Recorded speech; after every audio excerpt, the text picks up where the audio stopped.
Great day in SimWorld, everybody. Good morning and welcome to SimWorld Today. I'm B-Ron, and if I sound a little sick, don't worry about that this morning. Don't worry, it's fine. I'm here. We got a good show for you all lined up this morning. I'm joined by the Cowboy, JR Storm. Sorry about your dang look, JR. You're here with me and you're sick, I'm sick. But how are you? I'm good, B-Ron. Ready to talk some SimWorld on this fine Tuesday morning. Good, man. Good. Let's go ahead and let's jump right into it. Monday Night Football, starting things up in the SWFL. We had two games last night, Commanders and Bengals, and Bills and Jaguars. I want to get some takeaways from both of those games first. I want to start with the Commanders and Bengals game. Commanders ended up winning that one 38-33, and it sent the Bengals 2-0-3 as a result. And my big takeaway for that one is that Jaden Daniels, he's up next, man. In terms of being a future star QB in the league, he is up next. He looked really impressive last night in the win against the Bengals. He showed off his big arm and his ability to make plays with his legs too. And for the most part, he was pretty quick with his choices. You know, making passes and Definitely. running and that kind of Yeah, stuff definitely. too. And also another thing too, we saw him throw his first career TD pass to Trent Scott. That was fun. And in the little interview after the game, he said, which one of y'all is gonna get to keep that ball? He said, I'm keeping it. It's me. I thought that was funny. Thought that was funny. And the fact that he was, near perfect on passing, 21-23 passing is insane to me. Highest ever for a rookie QB. What you got from that one? Well, I mean, Jaden Daniels quite simply showed why he was drafted by the Commanders, and this was a very huge win for them. Cincinnati continues to struggle to start the season. But at the same time, this was such a weird game, because in the main stat categories, you look at it, there were no turnovers on either side, yet Cincinnati outgained them in total yards and had them beaten first downs 30-22. But it just came down to, making plays at the right time, and Washington made the plays. Yeah, it was a really impressive game. I didn't think the Commanders were going to come in and play as well as they did, number one, and also be able to beat the Bengals in the process too. I thought that I saw them go, but I said, okay, Joe Burrow and the boys, they'll figure it out and they'll find a way to crack and win this game. It didn't happen. It looked like it was going to at one point, but it didn't happen at all. Yeah, no, definitely not. And let's move on to that next game, Bills and Jaguars. This one wasn't as entertaining as the other one, and we just spoke about a minute ago, as the Bills blew out the Jaguars 47-10. But my big takeaway from this one, as a Ravens fan, is that the Bills know how to keep their foot on the gas and close out a win, even if it was against the Jaguars. We know the Jaguars aren't one of the top teams in the SWFL, but that doesn't matter to me. Good teams win the games you're supposed to, and they make it look easy because you're clearly the better team. So for me, that's my biggest takeaway from this game, is that the Bills know how to do that. At least they appear to in this game in particular, because you're gonna have those games where you don't do that and finish as you should.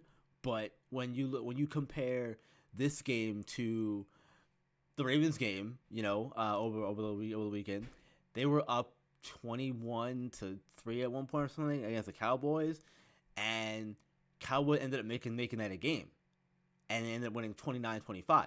It didn't happen here. Jaguars didn't make a comeback and ended up losing, 47-40. That's what happened here. So for me, this is what I took away from that game in particular. Bills, at least in this one, show they know how to close games, keep the foot on the gas, and not let a team back into the game when you have them beat handily, because it was over by, I feel like, end of the first quarter, really. Yeah, no, but the control of this game was never really in question at all last night, and interesting thing, both Trevor Lawrence and Josh Allen were not afraid to spread the ball around to multiple different receivers. Both had receptions by at least 10 different guys. Well, Buffalo by 10 and Jacksonville by 9. So definitely, not afraid to throw the ball around the field and kind of spread it out. Neither team really relied heavily on the run game. Truthfully, obviously Buffalo being more of a passing offense, Yeah. and Jacksonville kind of the same thing, even though with ETN. Jacksonville moves to 0-3. You got to start wonder when the questions regarding Trevor Lawrence are going to really kind of start coming to the surface. Is that your takeaway from this game in particular?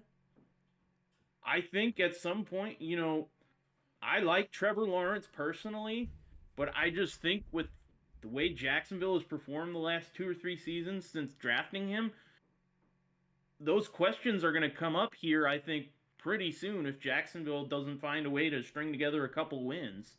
Yeah, because you at one point I was very high on Trevor Lawrence. I still am really high on the guy. I think that he could still be a good quarterback.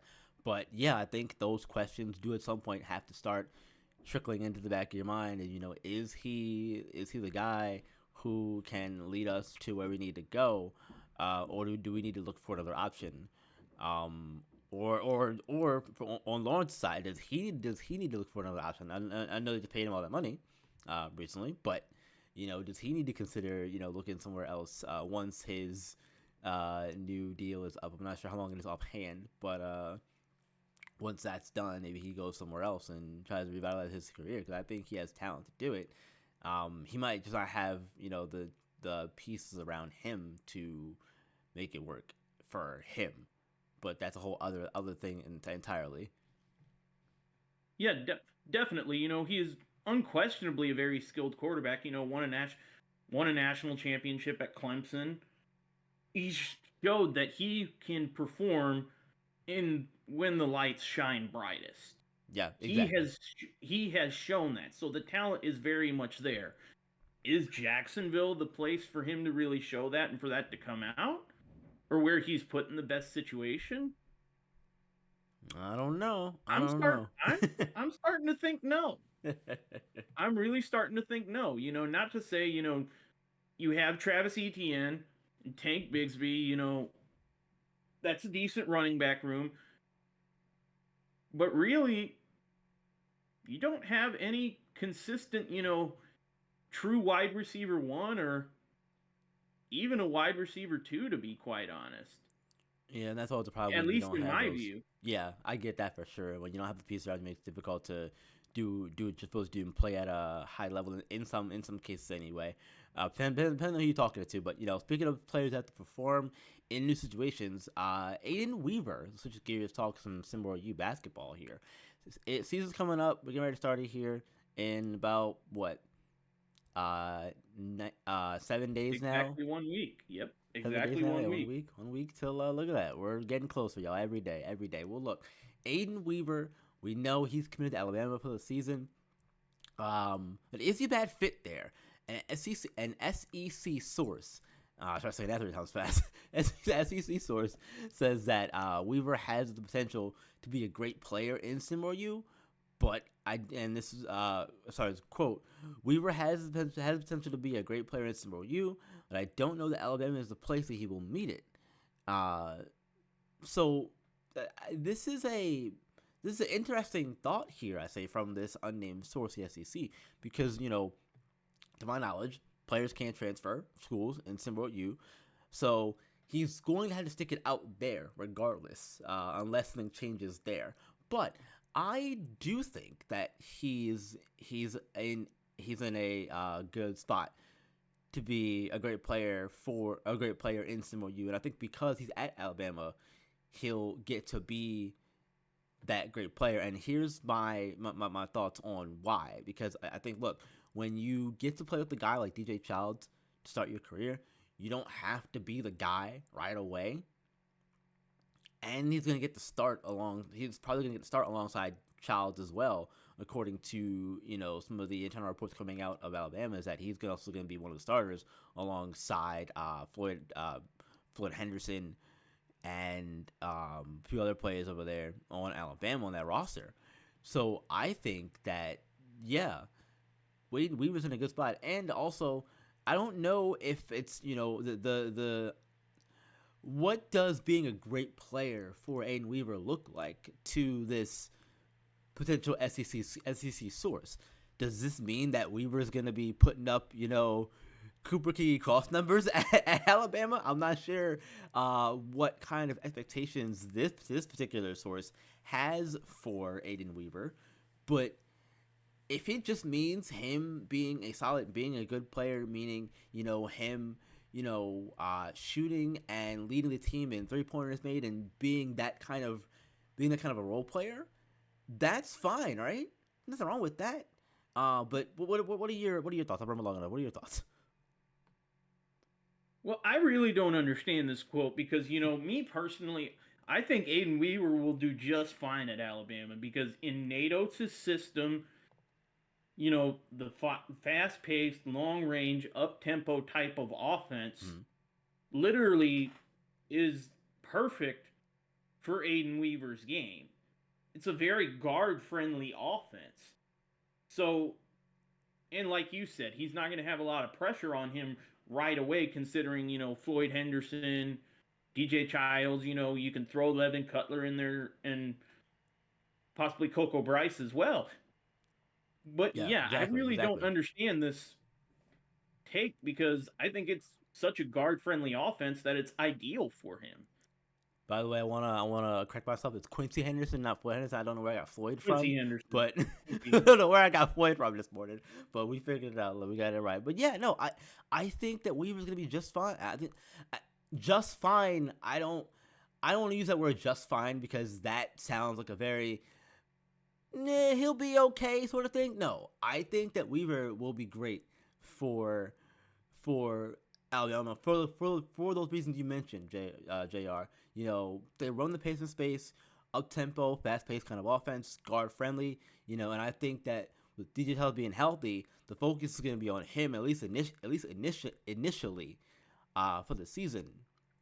And I think that that's going to be a lot of where the focus goes for opposing defenses, and they're not going to be aware of Weaver sitting there in a corner or sitting there on the wing, ready to take a pass from Childs, puts it up, swish, and you're good. And so, yeah, I think that Weaver's going to shine for Alabama. And I think that in college, you're going to see a lot more of these 3-point shooters that we saw in SimWorld Prep, kind of come into their own. Aidan Weaver, Cam Jones, Charles Pinkard, Letterman to come to mind as well. A lot of those kids I think they'll have a lot of good things, great things coming ahead of them in SimWorld U's upcoming season. Let's stick with SimWorld U here, and let's switch gears and let's talk about Arkansas and Norvell DeJean Jones apparently outplaying him in practice, according to sources. Is this something that concerns you about Wagner? Since we know this will be his first year at Arkansas? No? Okay, go ahead. Why? Not at all. I mean, I think this is only good things for Arkansas because, DJ Wagner, even if,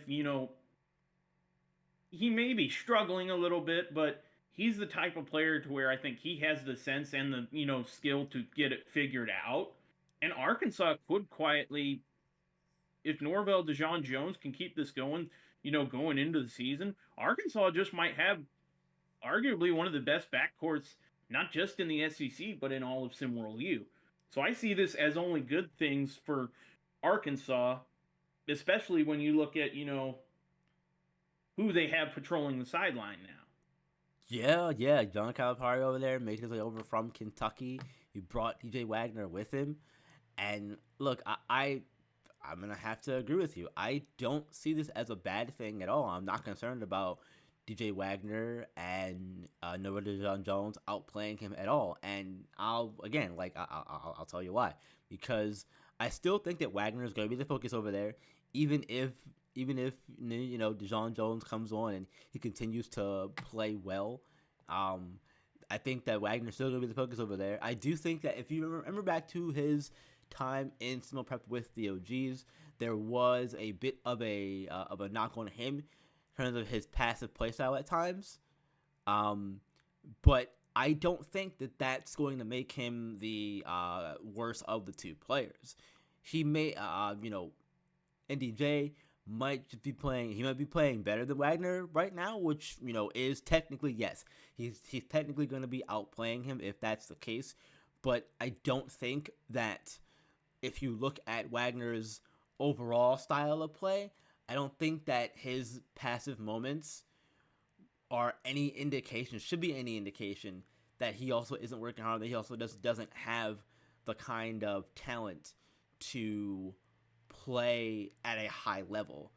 I don't think you can look at someone and say, oh, he's too passive. He and he's not going to be amount to anything because of his passiveness.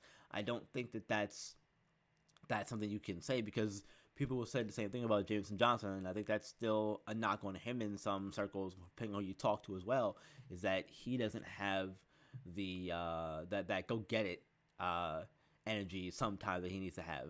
But I think that he's still a potential number one pick, right? Number one overall, exactly. Pick. Yeah, right. And if you're gonna tell me that Wagner isn't, it doesn't have the potential to be a future lottery pick in his own right, and that passive style of play, Jr.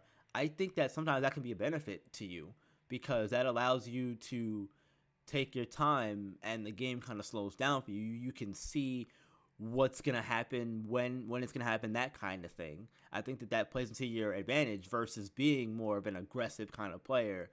That can sometimes lead you into trouble. I'm not saying a passive play style can't do the same thing, but look at it from the other side of things. I do think that Wagner will still be the focus for this Arkansas team, and I think that, like you said, NDJ and Wagner, if NDJ continues to play like he is, it can only mean good things for Arkansas and this team this season. Well, look, that's going to wrap things up. Thank you all for joining us this morning on this audio-only edition of SimWorld Today.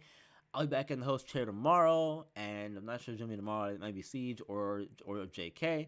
Whoever joins me, though, we'll have fun. Thank you, JR, for joining me this morning. I appreciate you as always. And remember, you guys, SimWorld is the only place where you can see the game, be the game. We'll see you tomorrow.